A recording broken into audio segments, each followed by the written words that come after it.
अतिसंतापाने हृदयविकारास आमंत्रण, हे तुम्हाला माहिती आहे का? नैराश्यापोटी तुम्हाला संताप येतो का आणि तुम्ही भांड्यांची आदळआपट करता का?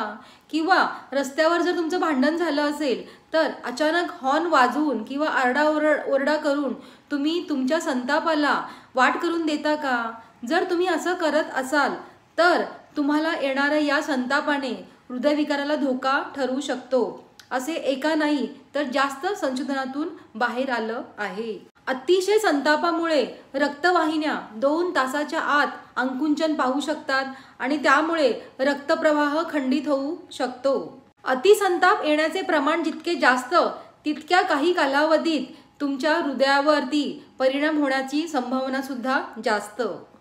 संतापामुळे ॲड्रिनालाइन, एपिनेफ्रिन आणि कॉर्टिझोल हे संप्रेरक जे तणावाशी संबंधित असतात यांची पातळी वाढते आणि सुरुवातीला हृदयाचे ठोके वाढतात आणि नंतर ब्लड प्रेशर सुद्धा वाढतं.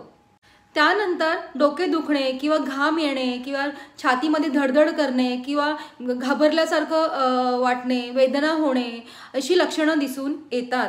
आणि जर तुमच्या रक्तवाहिन्या निरोगी नसतील, त्याच्यामध्ये ऑलरेडी प्लाक असेल तर तुमच्या हृदयातील तणावामुळे हा जो प्लाक आहे हा तुमचा फुटू शकतो आणि त्यामुळे रक्तामध्ये गाठी होऊ शकतात आणि रक्तप्रवाह तुमचा खंडित होऊ शकतो आणि त्यामुळेच हृदयविकाराचा झटका येऊ शकतो.